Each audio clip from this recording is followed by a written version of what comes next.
Hi friends, welcome back to my YouTube channel English Tutorial with AJ sir.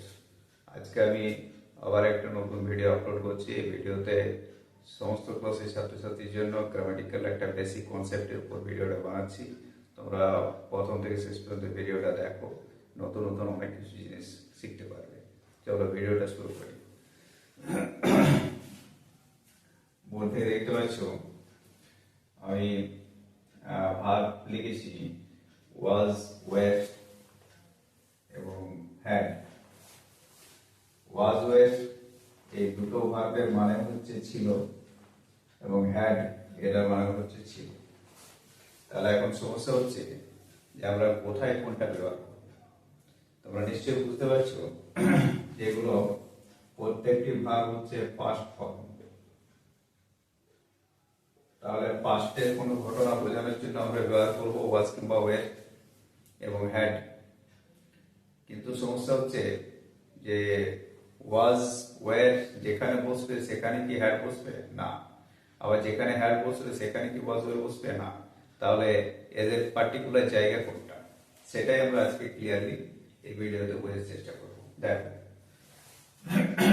আমি কিভাবে আলাদা করে বুঝবো কোথায় ওয়াজ বসবে, কোথায় ওয়ার বসবে, কোথায় হ্যাড বসবে। এইটা পরিষ্কার ধারণা যদি তৈরি না হয় তাহলে আমরা বলতে গেলে বা লিখতে গেলে সবসময় করতে হবে। আমরা প্রথমে ওয়াজ, ওয়ার এর ব্যবহারটা দেখে নিই, তারপর হ্যাড এর ব্যবহারটা আসছি।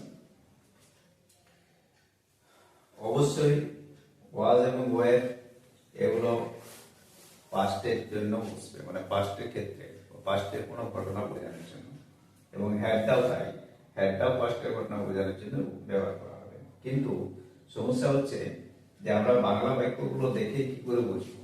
সব জায়গাতেই তো লেখা আছে ছিল, এটাতেও রয়েছে, এখানেও রয়েছে, সব জায়গাতেই ছিল রয়েছে। তাহলে আমরা কি করে বুঝবো যে কোন ছিলটার ইংরেজি হ্যাড, কোন ছিলটার ইংরেজি হচ্ছে ওয়াজ কিংবা ওয়ার? সেটাই পরিষ্কার করছি। এখানে লিখেছি তারা চাষি ছিল। বাক্যটা ভালো করে বুঝবো। আমাদের নিয়ম হচ্ছে যে কোন নাউন অথবা প্রনাউন, গ্রামার বলছে কোন নাউন অথবা প্রনাউন যদি নিজে কিছু ছিল এরকম বোঝায়, নিজে কিছু ছিল, কোন নাউন অথবা প্রনাউন যদি নিজে কিছু ছিল এরকম বোঝায়, তাহলে আমরা ব্যবহার করব ওয়াজ কিংবা ওয়ার। ওয়াজটা বসবে কোথায়? না, সাবজেক্টটা যদি একবচন হয় তাহলে ওয়াজ বসবে, আর সাবজেক্ট বহুবচন হলে ওয়ার বসবে। তাহলে এখানে আমরা যে বাক্যটা লিখেছি সেটা দেখতে পাচ্ছি তারা চাষি ছিল। তাহলে এখানে সাবজেক্ট হচ্ছে তারা, তাহলে প্রনাউন, এই প্রনাউনটা নিজেই ছিল চাষি। আমি আগেই বলেছি যে কোন নাউন বা প্রনাউন নিজেই কিছু ছিল এরকম যদি বোঝায় তাহলে অবশ্যই বসবে ওয়াজ কিংবা ওয়ার। তাহলে সেই নিয়ম অনুযায়ী আমরা এখানে এই বাক্যটাকে ইংরেজি করার জন্য ব্যবহার করব ওয়াজ কিংবা ওয়ার, কারণ তারা নিজেই ছিল। তাহলে সাবজেক্ট হচ্ছে দে, ছিল বহুবচন আছে সাবজেক্ট, তার জন্য আমরা বসাবো ওয়ার, দে ওয়ার। কি ছিল? চাষি, তাহলে ফার্মার। এবার এটার সঙ্গে এস দিতে হবে, কারণ দেটা বহুবচন, তাহলে এটা হবে বহুবচন। পরের বাক্যটা দেখি, তাদের একটা ঘোড়া ছিল। এখান থেকে আমরা বুঝতে পারছি যে তারা ঘোড়া ছিল না। তাহলে এই ব্যক্তির মানে তাদের একটা ঘোড়া ছিল, মানে কোন ব্যক্তির বা কোন নাউন বা প্রনাউনের কিছু ছিল, কোন নাউন বা প্রনাউনের কিছু একটা ছিল, একটা বা দুটো পাঁচটা যাবে, কোন নাউন বা প্রনাউনের কিছু ছিল এরকম যদি বোঝায় তাহলে আমাদের ইউজ করতে হবে হ্যাড। তাহলে এখানে তারা ঘোড়া ছিল না, এখানে বোঝাচ্ছে তাদের একটা ঘোড়া ছিল, মানে তারা হচ্ছে ব্যক্তি এবং তাদের একটা কিছু ছিল, সেই কিছুটা হচ্ছে একটা ঘোড়া। তাহলে এই ক্ষেত্রে আমাদের ইংরেজিটা হবে সাবজেক্ট হলো দে এবং হ্যাড। এই হ্যাডটা কিন্তু সমস্ত সাবজেক্টের জন্য ব্যবহার করা হয়, এটার জন্য স্পেশাল কোনো ফর্ম নেই। এটা I had, they had, you had, she had, they had, সব হ্যাড, ইউ হ্যাড। তাহলে দে হ্যাড এ হর্স। এরপর তার বাবা একজন রোগী ছিল। এখানে আমরা বুঝতে পারছি তার বাবা এবং রোগী,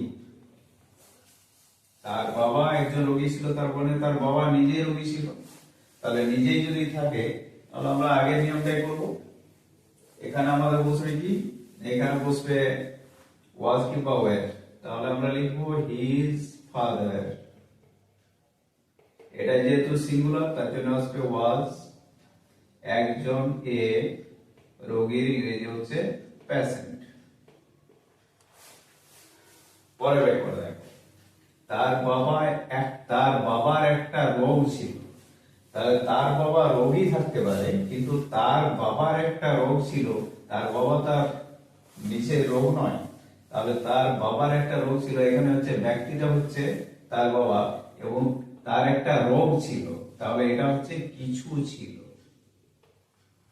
আমি আগে বললাম কোন নাউন বা প্রোনাউনে কিছু ছিল এরকম যদি বোঝায় তাহলে আমরা ইউজ করবো হ্যাড। তাহলে এখানে কিন্তু ওয়াজ কিংবা ওয়্যার আসবে না। তাহলে এটার জন্য আমরা করব হিজ ফাদার হ্যাড এ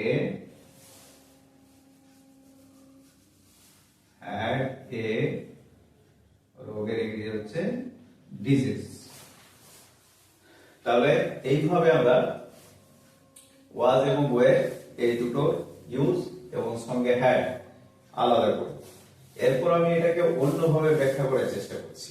এতক্ষণ পর্যন্ত গ্রামারের থিওরি দিয়ে বললাম, এবার আমরা বাইরে থেকে ফ্ল্যাট ইউজ, আমরা বাক্য দেখে কি করে বুঝবো যে কোথায় ওয়াজ ওয়্যার বসবে, কোথায় হ্যাড বসবে। চলো, আমি এখানে কি লিখেছি, দে ওয়্যার ফার্মার্স।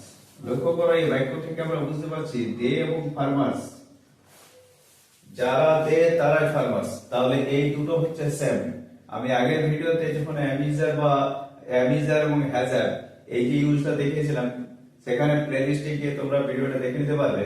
সেখানে প্রেজেন্টের কেস ছিল, সেক্ষেত্রে আমি বলেছিলাম যে ফার্স্ট মানে সাবজেক্ট এবং কমপ্লিমেন্ট এই দুটো যদি সেম হয় তাহলে আমরা প্রেজেন্টের ক্ষেত্রে অ্যামিজার ব্যবহার করি আর পাস্টের ক্ষেত্রে ওয়াজ করি। ব্যাপারটা আশা করি বোঝা গেছে।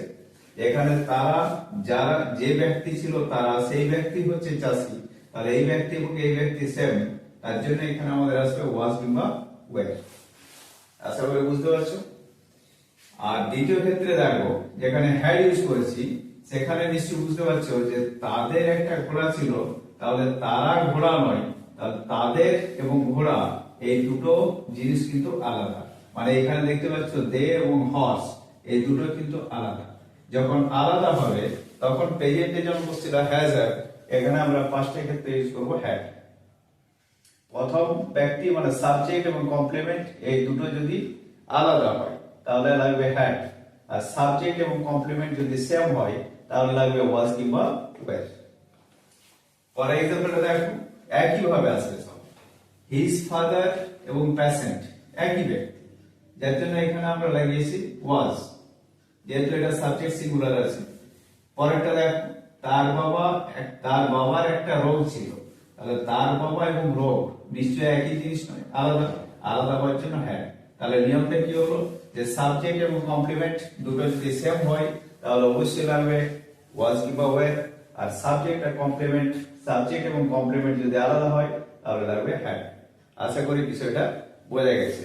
এরপর আমরা কিছু ইংলিশ টাস্কের মাধ্যমে বিষয়টা বোঝার চেষ্টা করব যে কোনখানে আমরা ওয়াজ কিংবা ওয়্যার বসাবো আর কোন জায়গায় হ্যাড বসাবো। আমরা কিছু টাস্ক শূন্যস্থান পূরণ এর মাধ্যমে বিষয়টাকে আরেকটু সহজ করে নিই।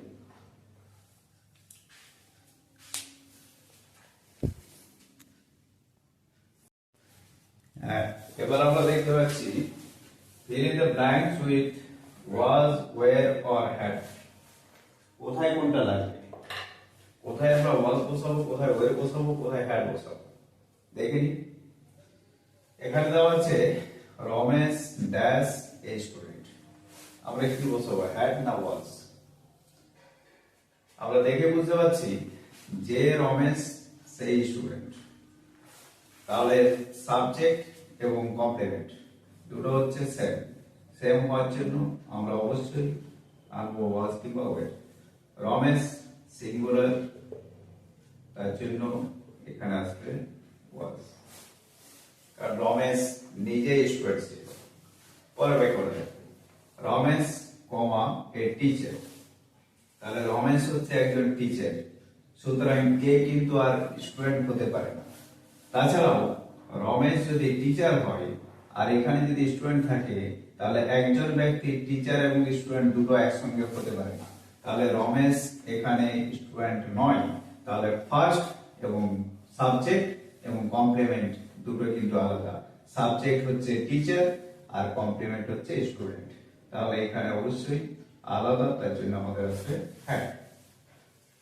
পরেরটা, দ্য গার্ল ড্যাশ অনেস্ট, তাহলে যে গার্ল সেই হচ্ছে অনেস্ট, তাহলে সাবজেক্ট এবং কমপ্লিমেন্ট দুটো সেম, তার জন্য আমাদের এখানে আসবে এটা সিঙ্গুলার হওয়ার জন্য আসবে ওয়াজ, দ্য গার্ল ওয়াজ অনেস্ট।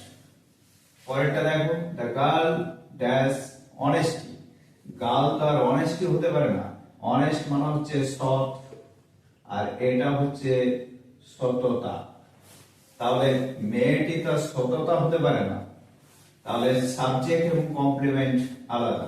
মেয়েটি সৎ হতে পারে কিন্তু মেয়েটি সততা হতে পারে না, তাহলে মেয়েটি এবং সততা এই দুটো হচ্ছে ডিফারেন্ট, আর ডিফারেন্ট বলেই আমি বলে দিয়েছি অলরেডি আসবে কি হ্যাঁ। পরেরটা একই রূপে, দ্য বয় কারেজিয়াস, কারেজিয়াস মানে হচ্ছে সাহসী, তাহলে ছেলেটি সাহসী হতে পারে, তাহলে কারেজিয়াস যে বয় সেই কারেজিয়াস, তাহলে সাবজেক্ট এবং কমপ্লিমেন্ট এই দুটো হচ্ছে সেম, তার জন্য এখানে আসবে আমাদের এটা সিঙ্গুলার আছে, তার জন্য আসবে ওয়াজ।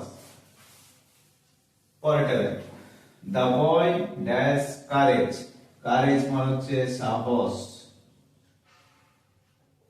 তাহলে ছেলেটা তো আর সাহস হতে পারে না, ছেলেটা সাহসী হতে পারে কিন্তু ছেলেটা তো সাহস হতে পারে না, তাহলে সাবজেক্ট এবং কমপ্লিমেন্ট এই দুটো হচ্ছে আলাদা, তার জন্য এখানে আসবে হ্যাড।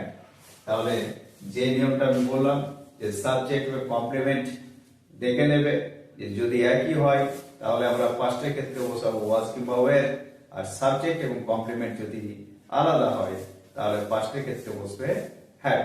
তাহলে ছিল এই শব্দটি যতই ব্যবহার করা হোক দুটো বাক্যে, তবু কিন্তু আমরা বিষয়টা বুঝলাম যে কোথায় ওয়াজ বসবে, কোথায় ওয়ের বসবে এবং কোথায় হ্যাড বসবে।